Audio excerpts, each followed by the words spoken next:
sobre mí, sobre el webinar de ecuaciones externas, hablando de relacionamiento con éxito. Mi nombre es Ana Fuentes, soy del departamento 5 de comunidad y antes de comenzar este webinar, solo recordaros que a la hora de preguntas y respuestas tenéis la respuesta podéis ir formando las preguntas. También podéis hacer de forma anónima y al final del webinar respondemos todas las preguntas que tengamos. A continuación os presento a nuestro ponente de hoy, Paco Alemán. Paco es enfermero, especialista en geriatría, con un máster en ciencias de enfermería y experto de manejo de desastres con experiencia en la salud. Así que, Paco, cuando quieras, puedes compartir tu pantalla y empezamos.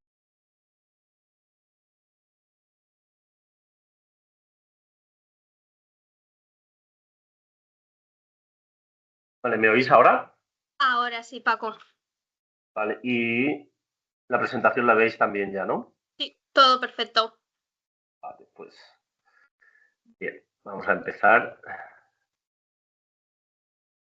Muy bien, pues nada, en principio, muy buenas tardes a todas las personas que en este momento estáis conectados y conectadas.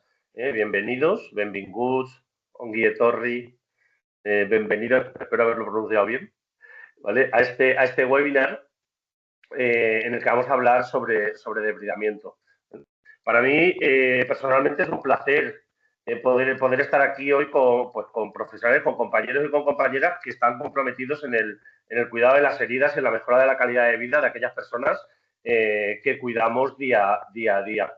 ¿Vale? Vamos a hablar hoy un poco sobre innovación, sobre ciencia, esa ciencia y esa innovación aplicada a los productos que utilizamos, que evidentemente al final lo que están generando es una transformación en nuestra práctica clínica. Y antes de empezar, pues me gustaría darle las gracias a Ana por la amable presentación que ha hecho, a Eva de Sá, a Luis Gonet, ¿vale? Y en general a Urgo Medical por el compromiso con la divulgación en el campo de las heridas y bueno, y agradecer que se generen este tipo de espacios porque gracias a ello pues podemos compartir este webinar, ¿vale? Y bueno, pues creo que este webinar no va a ser solo una presentación y va a ser una conversación entre profesionales, entre compañeros que buscamos mejorar cada día y espero que así sea. Muchísimas gracias por vuestro interés y por ese avanzar todos juntos, ¿vale? Ay, perdón, a ver, un segundito. Nada, quería comenzar un poco hablando de esta diapositiva. Este libro lo encontré un poco por casualidad. Es un libro que se llama Cicatrices en el arte, escrito por una dermatóloga. Y me pareció un poco curioso, ¿no? Es decir, habla sobre las cicatrices presentes en la pintura a lo largo de la historia de determinados personajes y me pareció interesante. Lo quería compartir un poco con todos vosotros y con todas vosotras. Bien, ¿qué vamos a ver esta tarde? Pues bien, pues vamos en principio una introducción sobre las barreras de la cicatrización, la importancia del depredamiento, los tipos de depredamiento. Luego entraremos más en concreto en el depredamiento electrostático y una pequeña parte sobre el control y seguimiento, ya no solo del depredamiento, sino de las heridas en general. Y veremos un par de casos clínicos. ¿Vale?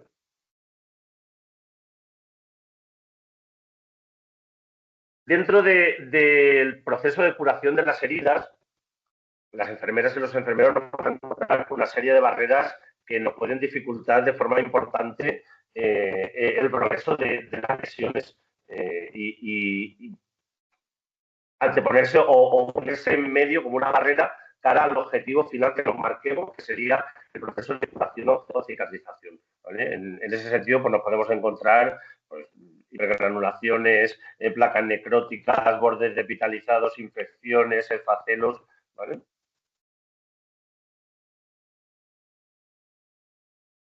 El depredamiento, con el depredamiento lo que vamos a buscar es retirar un material depitalizado que nos vamos a encontrar en las heridas, buscando el objetivo de la curación de las lesiones.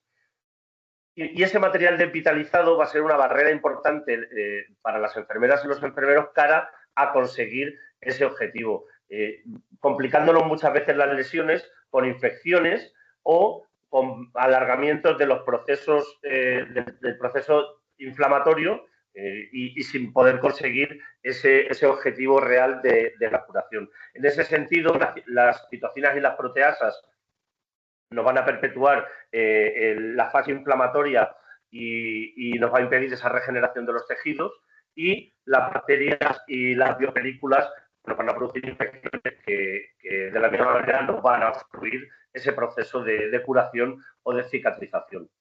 En junio del año pasado apareció este documento de consenso, es un documento de consenso internacional donde nos dice que el debridamiento es la eliminación de los componentes viables vivos y no viables de la vida, biopelículas, sustancias poliméricas, extracelulares y materiales extraños.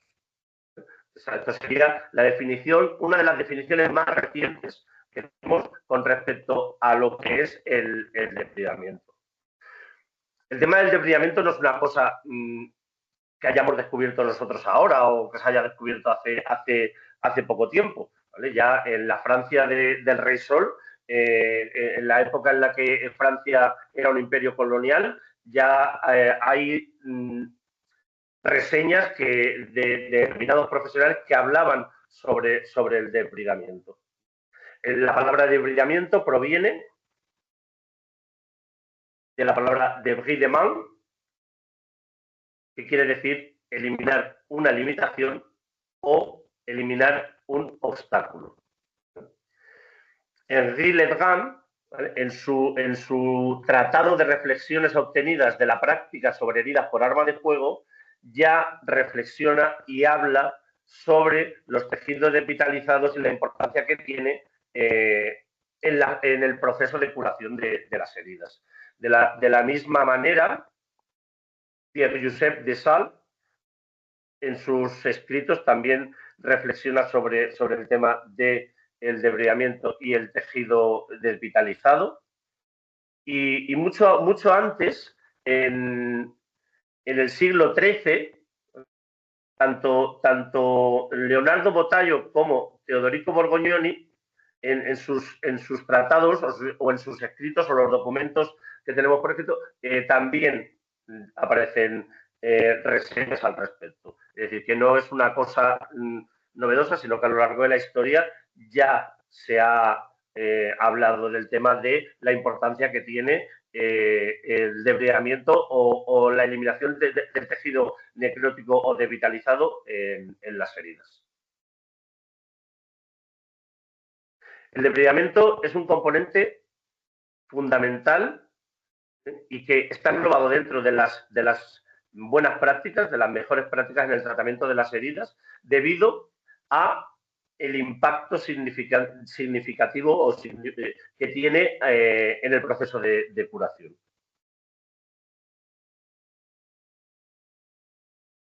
En ese sentido, como ya hemos dicho, ese tejido desvitalizado o ese tejido necrótico va a ser una barrera, va a ser un muro en el que nos vamos a encontrar y que evidentemente nos va a disminuir de una forma importante o va a impedir que todas aquellas medidas que nosotros apliquemos sobre las heridas no sean todo lo efectivas que nosotros pretendemos que sean.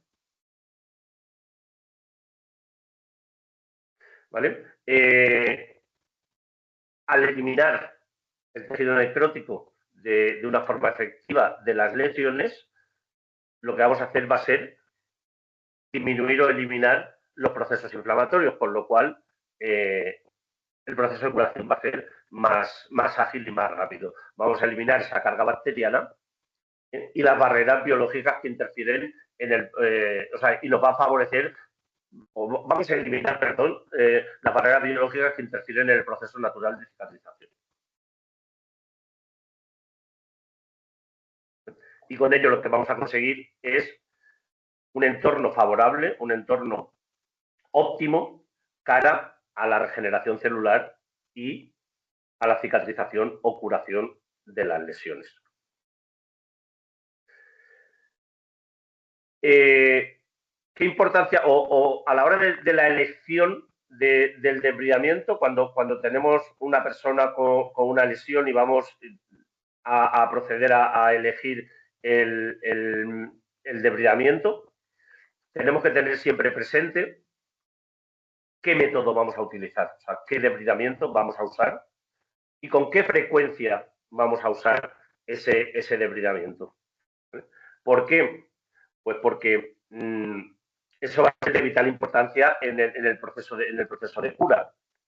Y tenemos que tener siempre presente las características del paciente, o sea, qué características tiene ese paciente y cómo está el paciente, la lesión, cómo es esa lesión y qué características tiene.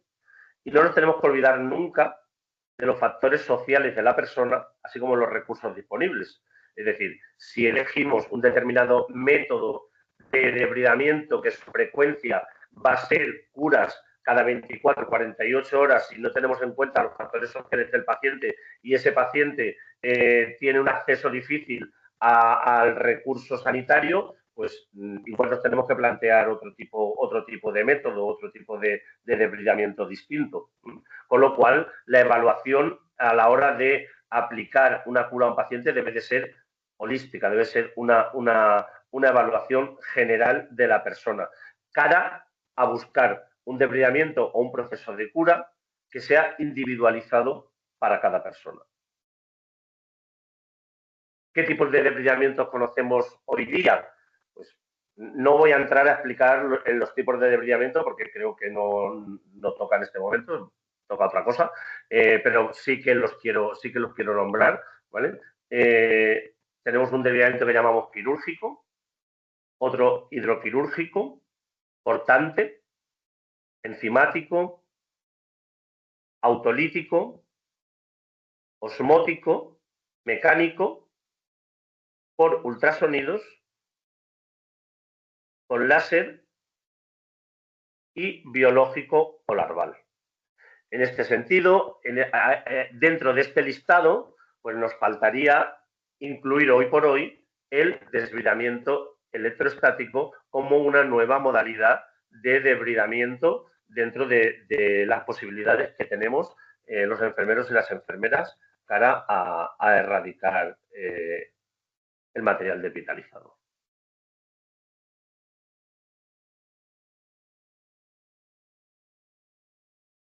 Siguiendo con el documento que os he comentado antes, el documento de consenso, ¿vale? En ese documento podemos leer que los expertos que lo han desarrollado nos dicen que se propone un nuevo enfoque denominado debridamiento integral, ¿no? Que los autores definen como el uso combinado de métodos de debridamiento diferentes, pero complementarios en una misma herida.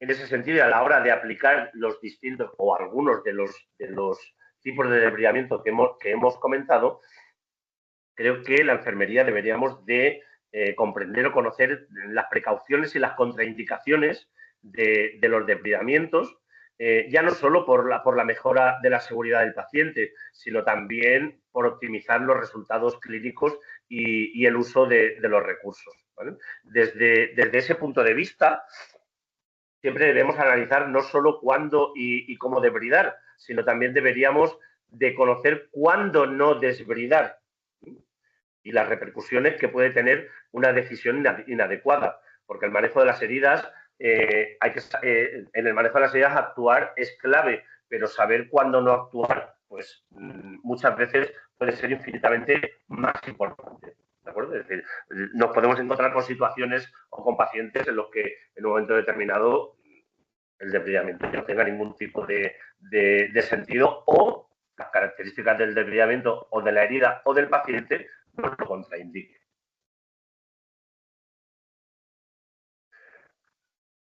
Aquí podemos ver, también es del documento que os he comentado, está sacado de ese documento, una tabla donde nos habla de los debridamientos de los más invasivos a los menos invasivos. ¿De acuerdo? Entonces, si miramos la parte de los menos invasivos, nos faltaría a lo mejor meter ahí el debridamiento del que vamos a hablar esta tarde.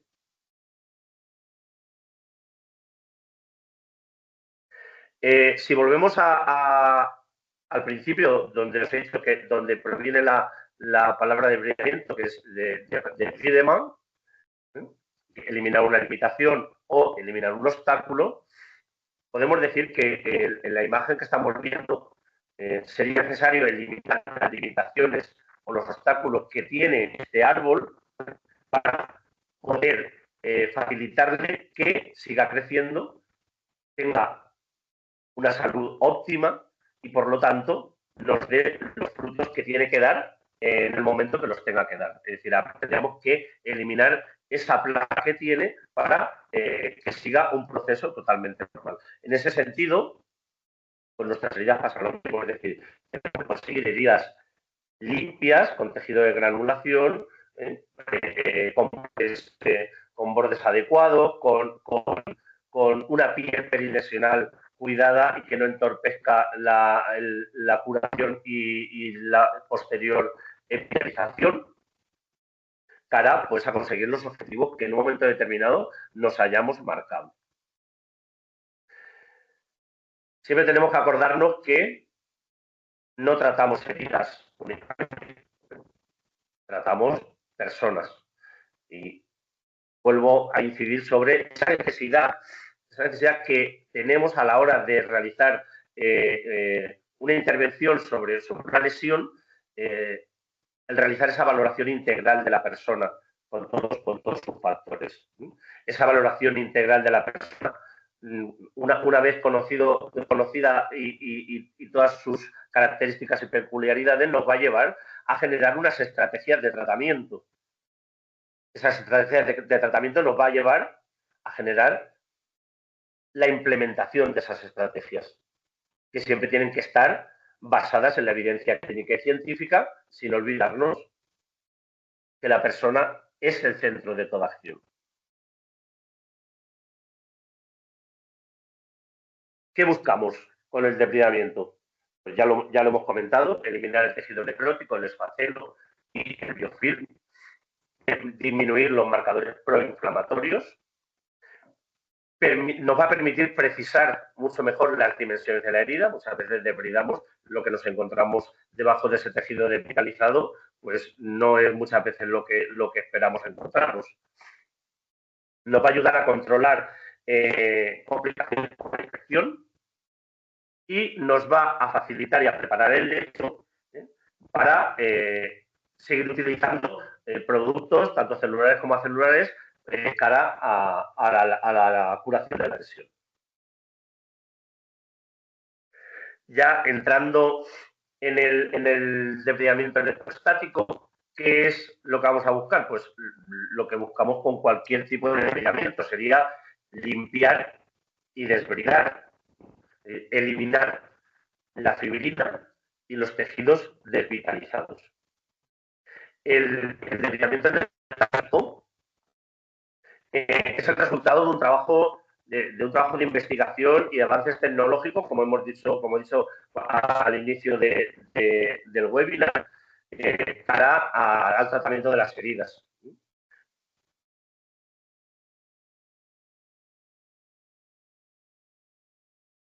Tenemos que saber que este depredamiento electrostático es altamente selectivo y eso tenemos que saberlo y conocerlo cuando hacer la elección del tipo de depredamiento que queremos utilizar.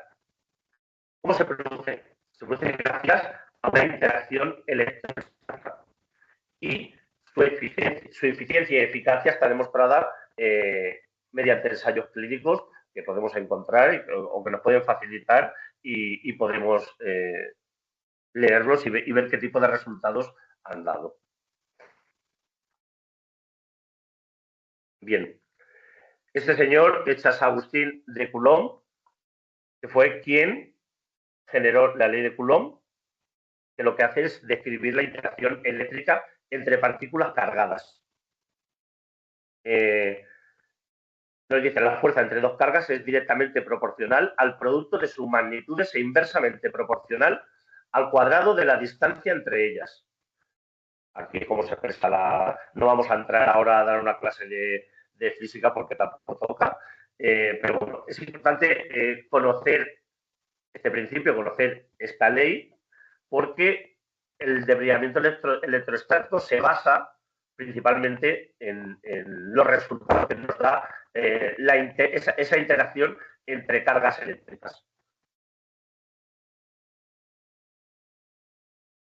¿Cómo se produce? Pues los apósitos están compuestos de fibras de poliacrilato de amonio, ¿vale?, que están cargadas gracias a los grupos carbonilo y carboxilo que tienen, aquí lo podemos ver, serían las fibras de poliacrilato de amonio con los grupos carbonilo y carboxilo. Por otro lado, la fibrina es una proteína que también tiene cargas debido a su naturaleza proteica. Y en ese sentido, en la fibrina nos vamos a encontrar grupos amino y grupos carboxilo.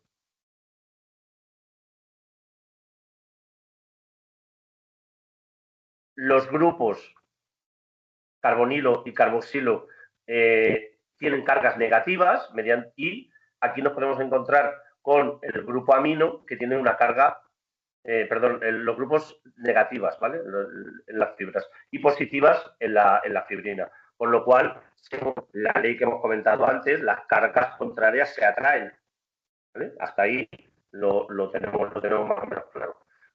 En la fibrina, esos grupos básicos se encuentran habitualmente en los extremos de los aminoácidos que componen la fibrina y pueden participar en interacciones electrostáticas que también ayudan a esa fibrina a estabilizarse. Bien. Existe un rango de pH en el que la fibrina habitualmente está cargada de forma positiva y el poliacrilato de amonio de forma negativa. Entonces, en ese rango de pH en el que nos encontramos estos dos componentes, uno cargado de forma positiva y el otro cargado de forma negativa, es donde se crea la interacción electrostática, que habitualmente es de muy alta densidad. Y como resultado lo que vamos a encontrar es el acople entre las fibras de poliacrilato de amonio y la fibrina. La carga neta, como ya os he dicho, va a depender siempre del pH debido a la ionización de los grupos funcionales de los aminoácidos de la fibrina. Y el punto isoeléctrico en el que la fibrina se encuentra cargada positivamente va a estar entre 5,2 y 5,5.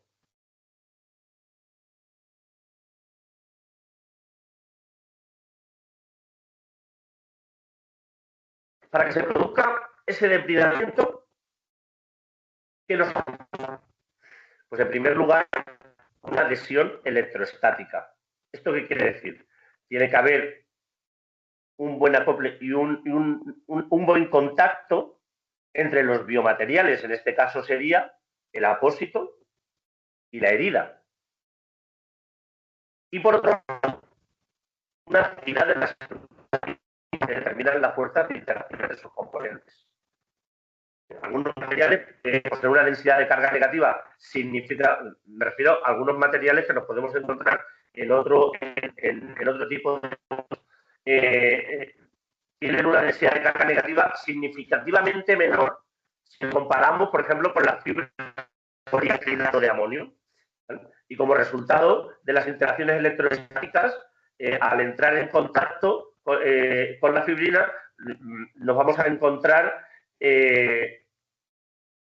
como ya he dicho antes, ese acople y esa adhesión que nos va a facilitar esa retirada del material desvitalizado. No sé si me estoy explicando bien. En cualquier caso, ahora lo podemos ver, ¿vale? ¿Qué nos está asegurando este tipo de depredamiento? Asegurar que las partículas no deseadas sean eliminadas de una forma y facilitando una curación más rápida y eficiente. Eso lo tenemos que tener en cuenta también para la elección de un depredamiento. Es decir, la rapidez, el proceso despaciado de las curas, y la eficiencia de los productos que utilizamos, tienen que formar parte también de esa elección a la hora de hacer un debridamiento. ¿En qué apósitos nos vamos a encontrar este tipo de debridamiento? Pues en Urgostar Plus, en Urgostar Plus Pad, Urgostar Plus Border, en Urgoclean y en Urgoclean AG. A medida que las fibras absorben, tienen el exudado también mantienen la herida en condiciones de comprometer la integridad de la piel perinesional.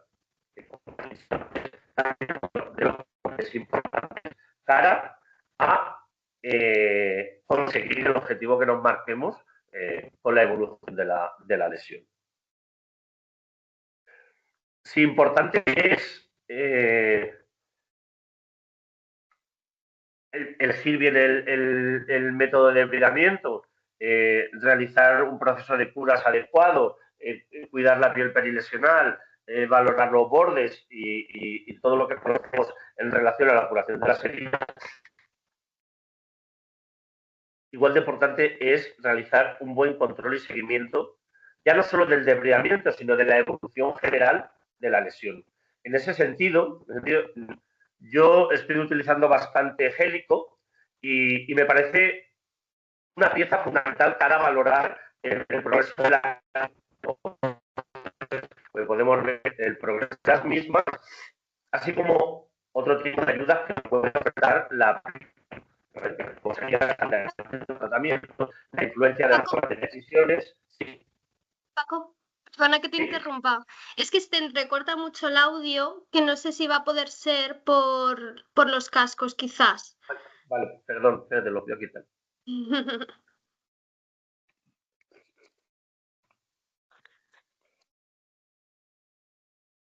A ver. A ver, habla. ¿Ahora? Pues mucho mejor, ¿eh? Sí, sí. Muy ¿Mejor? bien. Sí, mucho Vale, mejor. perdón. No te preocupes. Vale, bueno, lo que estaba diciendo, no va a servir como un registro y justificación ya no solo de los productos utilizados, sino de la evolución y del buen trabajo que en un momento determinado estamos haciendo. Y luego el consenso profesional nos da esta aplicación nos da la opción de poder compartir nuestras curas con otros compañeros y con otras compañeras y de esa manera generar un consenso y poder mejorar en este sentido. ¿Vale? Gélico es una aplicación digital, como ya os he dicho, está diseñada para la gestión y seguimiento de las heridas crónicas y agudas y nos va a ayudar a registrar todas las intervenciones y todo lo que hagamos sobre la lesión. ¿De qué manera? ¿Qué tipo de registros nos va a aparecer en Gélico? Pues los datos del paciente, la evaluación de la herida, el registro fotográfico, los tratamientos aplicados, la evolución y el seguimiento, las interacciones con otros profesionales. Tiene un vademecum de productos amplísimo y también nos puede dar recomendaciones sobre productos clínicos. Una vez llegados aquí, bueno, pues os voy un poco a enseñar un par de casos clínicos. Este en concreto es una señora de 92 años con un GDSR7, hipertensa, epiléptica, con enfermedad de Alzheimer, accidente cerebrovascular, linfedemas crónicos, una fibrilación auricular, una incontinencia mixta y una insuficiencia cardíaca relacionada con una cardiomegalia. La señora hace una fractura de tibia y peroné y le ponen para la inmovilización una férula de escayola. Esa férula hace una fractura de pilón tibial derecho y una fractura transidesmal de peroné derecho. Esa escayola termina generando presión en la cara externa lateral de la zona del gemelo del miembro inferior izquierdo, si no recuerdo mal, de la señora, generando una úlcera por presión. ¿vale? Se inicia un tratamiento con Urgoclean, porque la herida estaba bastante sucia, con bastante tejido necrótico cuando abrimos ese vendaje con esa escayola. Pues imaginaros, el tejido necrótico estaba presente y nada, empezamos a trabajar con Urgoclean más un apósito secundario. Tras una semana de tratamiento, aproximadamente 2 curas, se decide cambiar a Urgostar Plus Pad más un apósito secundario, ¿vale? Y con aplicación de óxido de zinc en toda la zona perilesional.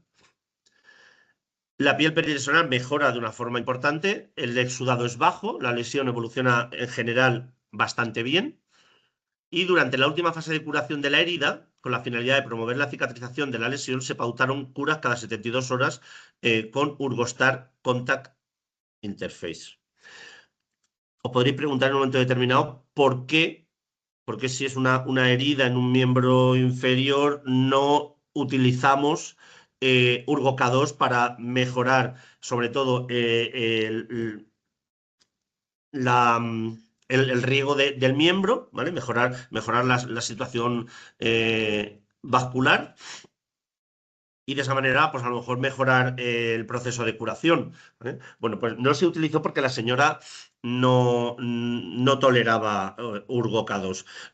En sí no es que la señora no lo tolerase, sino que cuando se intentó aplicar nos dimos cuenta que tenía una dermatoporosis que con la presión ejercida con Urgo-K2 nos generaba lesiones, sobre todo en la zona más alta de la pierna y en la zona del empeine. Entonces decidimos no utilizar Urgo-K2 y hacer este tipo de curas. Tras 2 meses más o menos de tratamiento, conseguimos el cierre y la epitelización de la lesión en esta paciente, que es una paciente con comorbilidades importantes y una edad avanzada, y sin olvidarnos que tiene un síndrome de encamamiento, es decir, la señora hacía vida, cama, silla posicionadora. Y evidentemente había compromiso vascular en esos miembros inferiores. Como segundo caso, aquí tenemos una señora de 81 años con un GDSD3, con enfermedad de Parkinson, depresión, osteoporosis, accidente cerebrovascular, insuficiencia venosa periférica no especificada, artrosis avanzada. La señora hace vida, cama, silla de ruedas.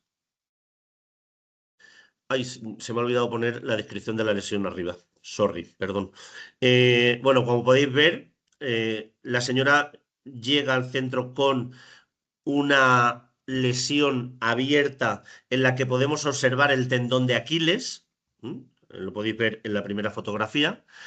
Y se produce esta lesión por un vendaje supuestamente compresivo con un crepé. El crepé terminó arrugado y bajándose del miembro inferior hacia la zona del tobillo y generando una presión que produjo esa lesión. Al inicio de la cura, bueno, podéis ver 2 fases aquí en este caso clínico. Podéis ver una primera fase, que son las 2 primeras fotos que están datadas en el año 2024 y las 2 fotos de la derecha que están datadas en 2025. ¿Vale? Se iniciaron curas protegiendo la zona, sobre todo la zona del tendón de Aquiles, para evitar posibles lesiones secundarias, y empezamos utilizando Urgostar Plus Pad, más Urgo-K2. Tras haber realizado una valoración del estado vascular de la señora, ¿vale? Hicimos un ITB para ver el estado, si existía una insuficiencia arterial o no, o realmente buscando en qué situación se encontraba esta señora a nivel vascular, lo que me he enganchado ahí. ¿Vale? Tras haber realizado la valoración, el estado vascular de la usuaria nos permite el uso de Urgo-K2. Los pulsos estaban presentes en el miembro. ¿Vale? Y ante la ausencia de colonización crítica, ni exudado abundante, se pautan curas cada 7 días. Tras mantener la cura 49 días y observar una notable mejoría con el tendón cubierto protegido, decidimos, cara a la epitelización, cambiar al tratamiento de Urgostar Contact Interface. ¿Vale? Ahí nos situaríamos en el 11 del 7 del 24, que es la foto que vemos empezando por la izquierda como segunda fotografía. Vale, una vez que estaba epitelizada, tras 5 meses, la herida recidiva e hipergranula. No ha vuelto a aparecer el tendón de Aquiles nunca más, ¿vale? El tendón de Aquiles está cubierto, protegido, pero la herida no sabemos por qué, ha hecho una recidiva, no se hipergranula y empezamos otra vez con el proceso de curas. Ahí podéis ver que el 13 del 1 del 25 empezamos con Urgostar Plus y en febrero estábamos ya con Urgostar Contact Interface. Actualmente estamos pendientes de epitelización, es decir, está prácticamente curada la lesión de nuevo, ¿vale?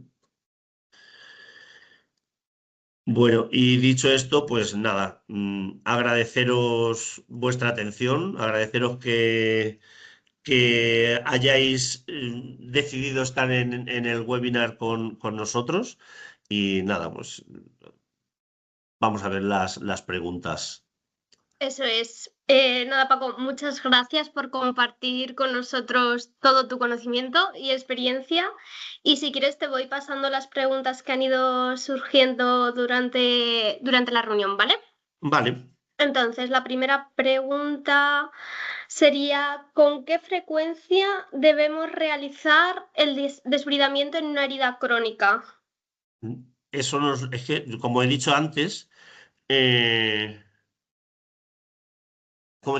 eso nos lo va a marcar la valoración de la herida.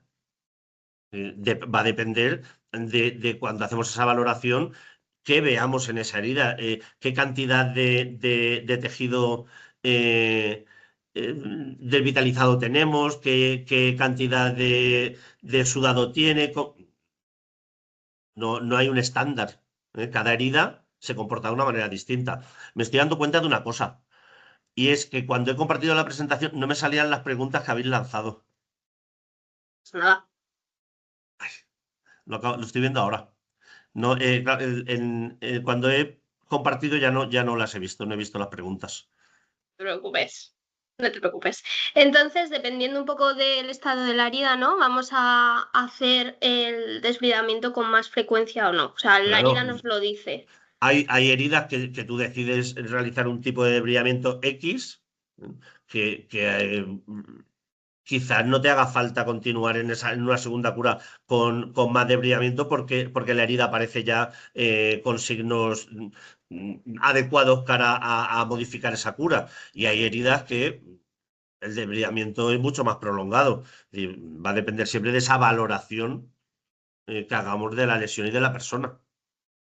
Eso es. Vale, otra pregunta por aquí. A ver. Hola, usamos Urgostar para desbridar y para cicatrizar. En este caso, depende. Si estáis utilizando Urgostar Plus, ¿vale? Sí que vais a tener esas fibras de desbridamiento electrostático que, además de acelerar la cicatrización, hace el desbridamiento. Y si estáis utilizando Urgostar Contact, la mallita, ahí solo nos va a acelerar la cicatrización, ¿vale? También nos preguntan ¿cuál es la diferencia entre el desbridamiento autolítico y el electroestático, Paco? Perdona, no te he oído. ¿Cuál es la diferencia entre el desbridamiento autolítico y el electrostático?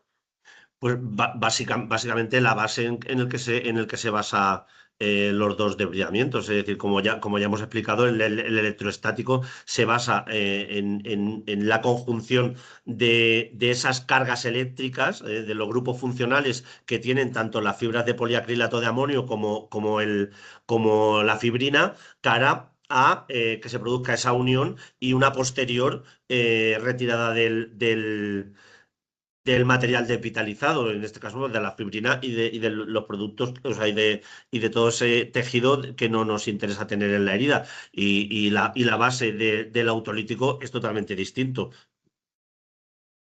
Muy bien.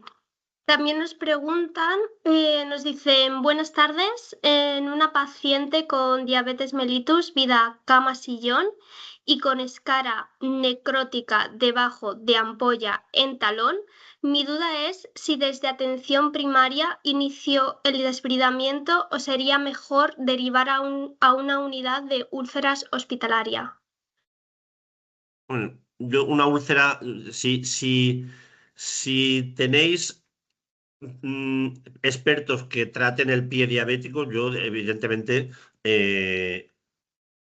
haría uso de los compañeros que pueden ayudarnos un poco en el manejo de ese tipo de lesiones.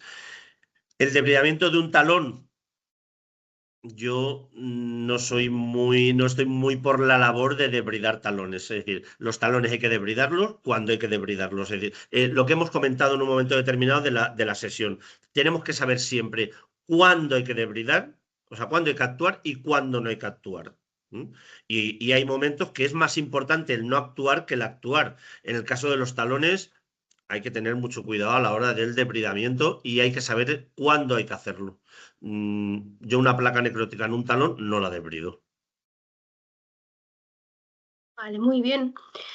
Luego también nos preguntan, ¿la aplicación que has nombrado para el seguimiento de heridas es de pago?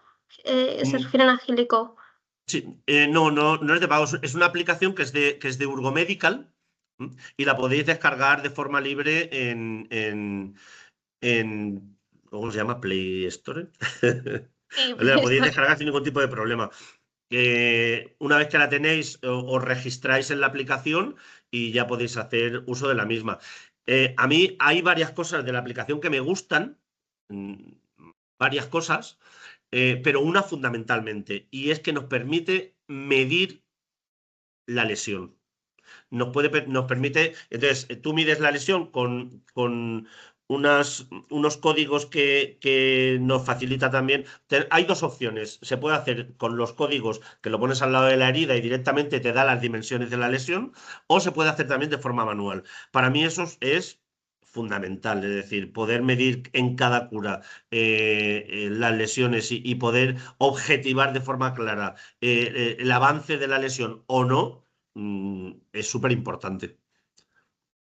Sí, completamente. Al final para dar seguimiento, ¿verdad? Sí.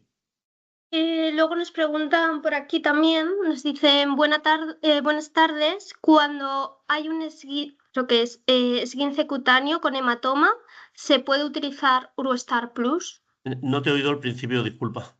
Buenas tardes, cuando hay un esguince cutáneo con hematoma, ¿se puede utilizar Urostar Plus?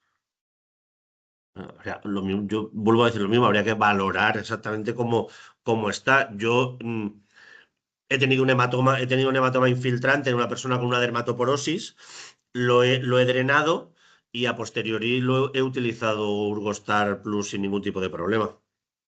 Y además con bastante buen resultado. Muy bien. También nos preguntan cada cuánto recomienda el cambio del apósito. Aquí creo que se han confundido porque ponen Urgostar AG, pero podemos decir cada cuánto es el cambio de Urgostar y de Urgoclin AG. Valoración de la lesión. sigo lo mismo, es decir,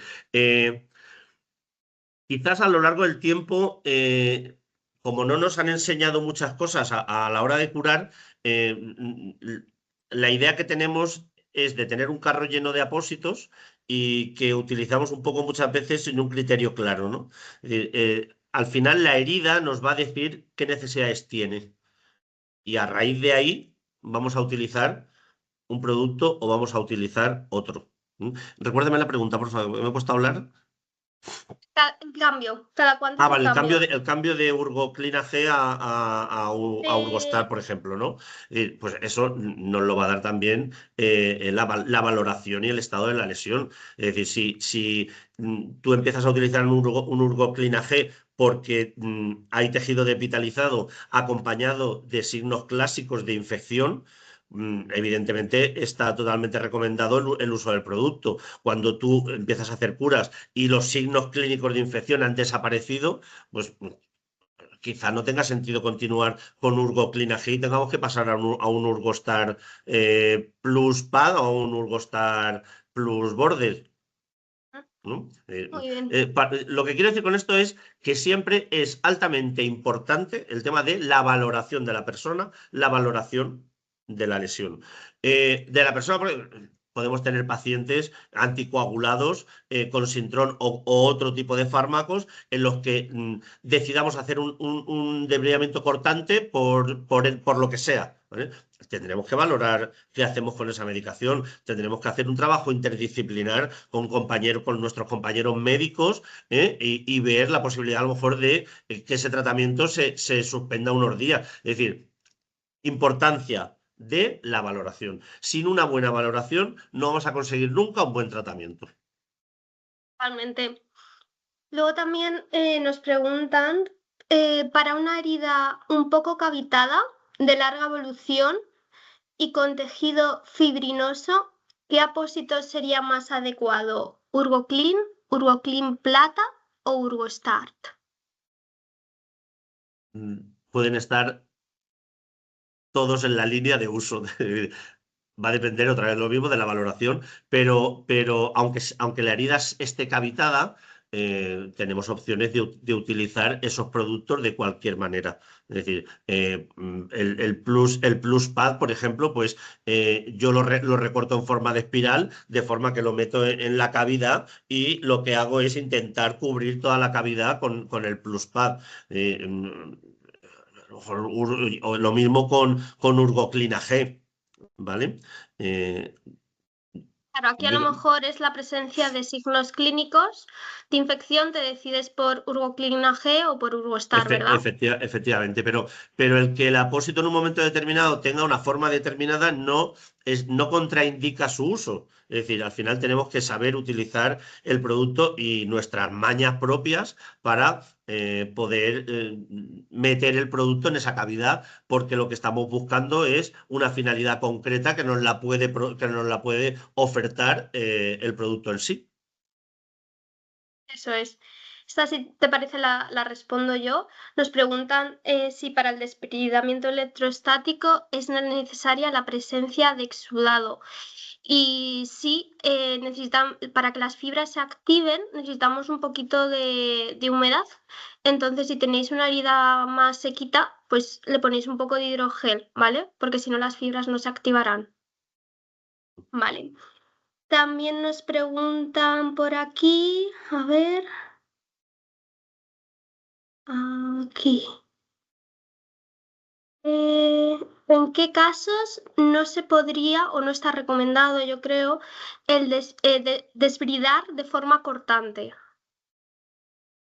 Nos lo va a indicar la situación del paciente. Lo que he comentado antes, es decir, un paciente anticoagulado, antiagregado, por ejemplo, ya no el debridamiento cortante, es decir, el debridamiento en general. Cuando nos encontramos con un paciente encamado en etapa final de la vida, ¿tiene algún sentido un debridamiento cortante o de cualquier otro tipo? No, no tiene ningún tipo de sentido. Es decir, tenemos que conocer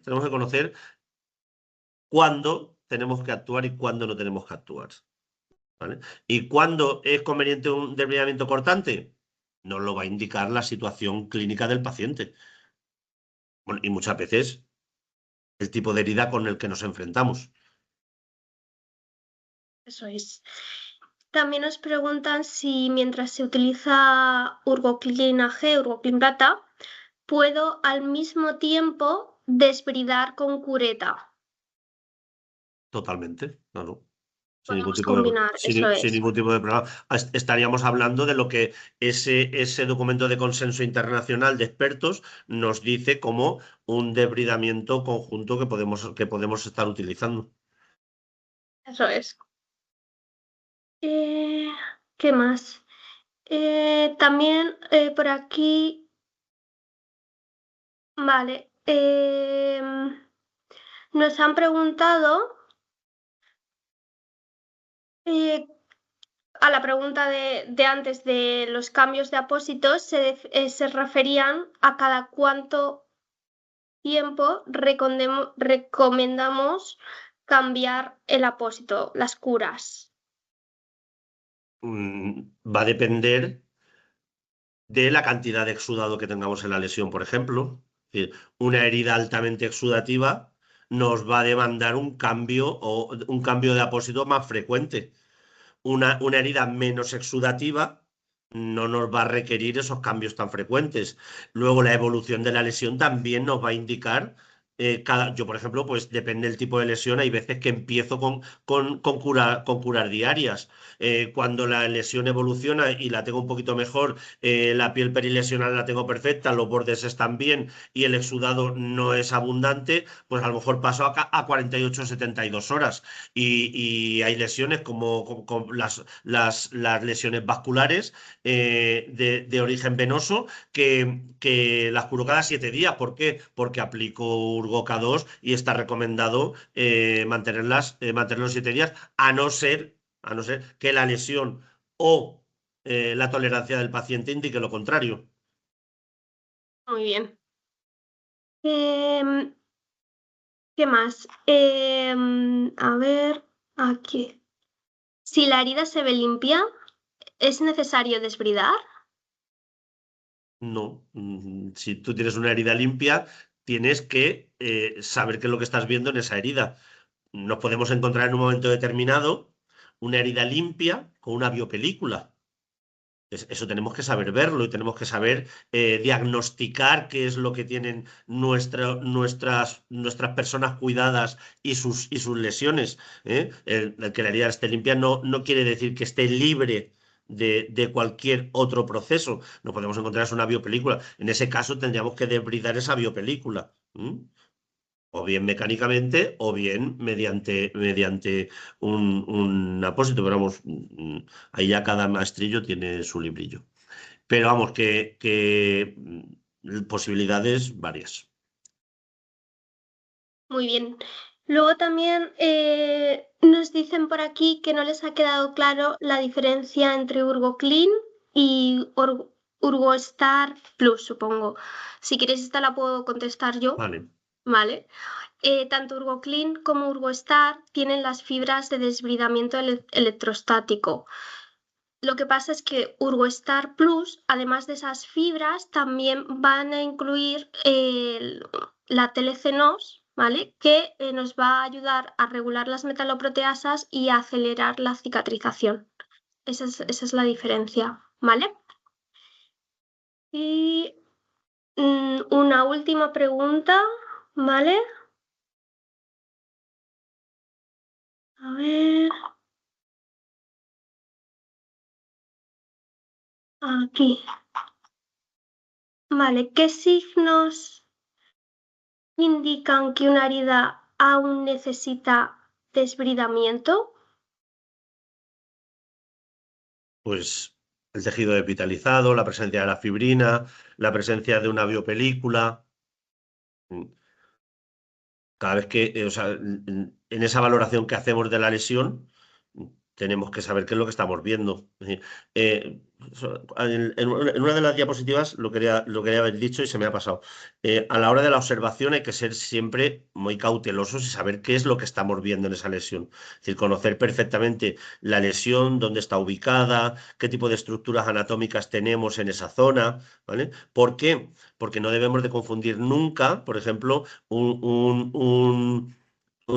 una zona cubierta de fibrina con una vaina tendinosa, por ejemplo, ¿vale? Es decir, la valoración visual nos va a decir siempre esa estrategia que queremos implementar con la herida, de lo que también hemos hablado en alguna de las diapositivas.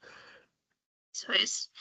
Pues Vamos a cerrar el webinar. Tan solo recordaros que todas las preguntas que no se han respondido en estos minutos las vamos a responder por mail, ¿vale? También recibiréis la grabación del propio webinar. Y nada, Paco, muchísimas gracias por darnos tu tiempo y compartir con nosotros todo este conocimiento. Pues nada, gracias, como os he dicho antes, a vosotras, a vosotros, a Urgo Medical por favorecer este tipo de encuentros en los que podemos seguir creciendo un poquito como profesionales y mejorar nuestra práctica clínica diaria. Con lo cual, gracias a vosotras, gracias a todas las personas que han asistido y espero haber cubierto las expectativas de todo el mundo. Muy bien, muchas gracias. Gracias.